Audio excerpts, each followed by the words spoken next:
Kepolisian Polres Sorong Kota menggelar press release terkait kasus pembacokan dan pembakaran tempat hiburan malam Double O yang terjadi pada tanggal 25 Januari tahun 2022 di Jalan Sungai Maruni kilometer 10 masuk Kota Sorong, Papua Barat pada hari Sabtu tanggal 29 Januari tahun 2022. Setelah bekerja beberapa hari pasca kejadian, Kepolisian Polres Sorong Kota yang di-backup oleh Kapolda Papua Barat berhasil mengamankan 11 orang pelaku bentrokan maut di Kota Sorong, yang mengakibatkan 18 orang meninggal dunia pasca kejadian pembakaran tempat hiburan malam Double O pada tanggal 25 Januari tahun 2022 di kilometer 10 masuk Jalan Sungai Maruni Kota Sorong, Papua Barat. 18 orang yang meninggal dunia tersebut diantaranya 1 orang yang meninggal akibat pertikaian dan 17 orang lainnya tewas terbakar di dalam klub malam Double O yang dibakar oleh massa pada tanggal 25 Januari tahun 2022. Dalam penjelasan Kapolda Papua Barat, dari 11 tersangka tersebut 2 orang pelaku merupakan pelaku penganiayaan yang menyebabkan seorang pemuda dari kelompok masyarakat berinisial KR meninggal dunia. Kedua pelaku diamankan terlebih dahulu pada tanggal 27 Januari tahun 2022 kemarin. Sementara 9 orang lainnya merupakan pelaku pembakaran gedung klub malam Double O yang menyebabkan 17 orang meninggal dunia. Kita tahu bahwa setelah kejadian itu banyaknya warga yang masuk ke lokasi tempat hiburan malam itu dan berdampak pada adanya kasus kebakaran di situ. Dan kita perlu ketahui bahwa itu adalah kasus pembakaran, ya, kita yakini itu. Dalam kasus pembunuhan, perkembangannya kami sudah menangkap tanggal 27 Januari 2022 kami sudah menangkap 2 orang pelaku yang berinisial L dan yang kedua R, ya. Kemudian saat itu kami kembangkan anggota kami, terus terang anggota lapangan bersama direktur dipimpin oleh Direktur Kriminal Umum selalu terus mengembangkan kasus ini.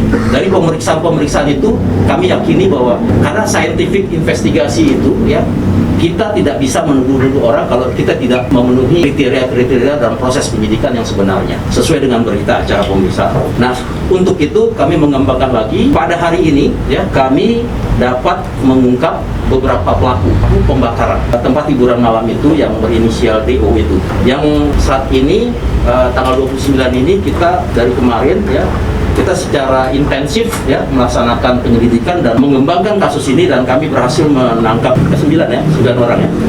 Yang pertama adalah AA, ya, inisialnya AA. Dia itu perannya itu memang dia sebagai pelempar dan melakukan penyerangan terhadap tempat hiburan malam DO itu. Dan kami nanti akan kembangkan lagi terhadap peran yang bersangkutan. Tapi sementara seperti itu.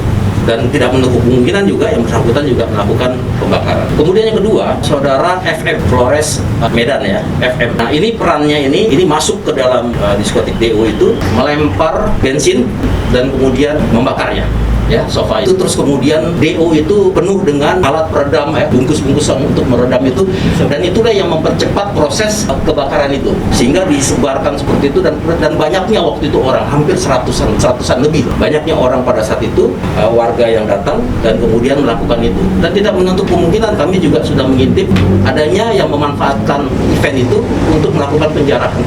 Nah, kemudian yang ketiga adalah saudara HW, ya. HW itu perannya itu membawa barang dan merusak kendaraan mobil yang ada di halaman parkir DO itu. Nah, itu sampai mungkin membalikkan dan kemudian terjadinya pembakaran itu. Kemudian saudara KH dia berperan, termasuk dia juga berperan membalikkan mobil dan membakar mobil yang ada di depan DO, yang ada di depan diskotik DO. Yang kelima itu saudara AAF itu berperan memotong kaca DO depan itu, ya, di lobi depan DO. Kemudian juga termasuk memotong kaca mobil, artinya memecahkan kaca mobil, dan itu untuk memudahkan karena mereka pada saat memecahkan itu juga sekaligus juga melihat adanya orang-orang mereka cari. Kemudian yang keenam, saudara IR itu perannya melempar tempat hiburan malam DO itu, ya, dan kemungkinan juga kami akan mengembangkan peran yang bersangkutan di samping melempar dengan batu, dengan apa, kemungkinan juga ikut serta dalam hal membakar. Ketujuh, yaitu saudara JF, itu perannya melakukan pengerusakan karena memang terus terang sejak tanggal 23 sampai dengan tanggal 25 itu, dengan akibat karena ada persoalan TR tadi di dalam itu ada beberapa rangkaian kejadian yang mengakibatkan dua warga ini. Bisa kita lihat dalam kasusnya itu adalah pengerusakan sekretaris kantor tertentu, ya, dan yang kedua adalah merusak pangkalan ojek, ya, di situ. Nah itu kita juga ada laporan polisinya dan kita juga mengembangkan laporan itu, dan kami ada beberapa yang sudah berhasil kami tangkap terkait dengan laporan-laporan itu, yaitu saudara JF, ya, saudara JF tadi perannya merusak pangkalan ojek. Penyerangan juga termasuk juga dia menyerang THM, ya. Kemudian yang kedelapan adalah saudara AR. Saudara AR ini perannya sebagai provokator pembakaran. Tapi kami sudah mengantongi juga bahwa provokator itu tidak hanya, ada beberapa lagi yang kita sedang kembangkan, dan saya mohon semua pihak dan yang bersangkutan untuk segera menyerahkan diri. Ini adalah untuk menyelesaikan, inilah proses mitigasi yang kami maksud, bahwa mitigasi itu bukan hanya kita mendatangkan tokoh-tokoh saja, tapi juga kita menegakkan hukum secara benar, secara adil, perlahan tapi pasti. Saudara RR ini perannya menyediakan alat-alat senjata tajam seperti samurai dan parang, ya, parang. Nah ini juga sedang kita kembangkan, dan terus terang saja kami bisa mengamankan. Jadi yang pertama adalah, ya, parang, ya, ini parang ada, ya, coba bayangkan itu ada kelewang-kelewang gitu loh, ada juga gitu. Parang ada 4 buah, ya, parang ada 4 buah, terus tombak 1 buah, ini ada tombak, ya, coba bayangkan mereka bawa ini, ya. Kemudian samurai juga ada, ya, samurai. Nah, kemudian linggis ada, linggis. Nah ini linggis juga pasti untuk membuka paksa, ya, termasuk juga mungkin, ya, memanfaatkan itu untuk menjara dan sebagainya.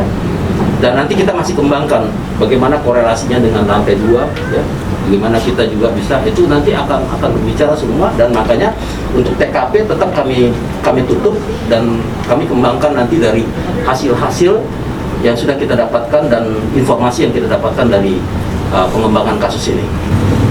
Kemungkinan yang terus kemudian yang terus saya sampaikan dari pengembangan kasus ini dan penangkapan tersangka ini, sementara ini, ya, kami menerapkan beberapa persangkaan pasal, ya, yang bisa kami sampaikan melalui kesempatan ini, yaitu pasal 340, ya, pasal pembunuhan berencana, kemudian pasal 338 pembunuhan, ya, kemudian pasal 187 yaitu pembakaran, ya, pasal 187 dan 188. Nah, satu yang kami dorong ini adalah 187 karena dengan kesengajaan, ya.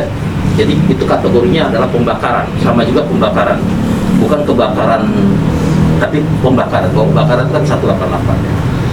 Nah, untuk kemudian pasal 170 tentunya ini juga, ya, ada rangkaian kegiatan-kegiatan, rangkaian peristiwa-peristiwa yang bermula dari latar belakang kasus di tanggal 23. Nah ini kita kaitkan dengan pasal 170, yaitu penyerangan itu, ya, sekretariat, penyerangan macam-macam, itu masuk dalam konteks 170. Dari Kota Sorong, Papua Barat, Taufan Yusuf mengabarkan.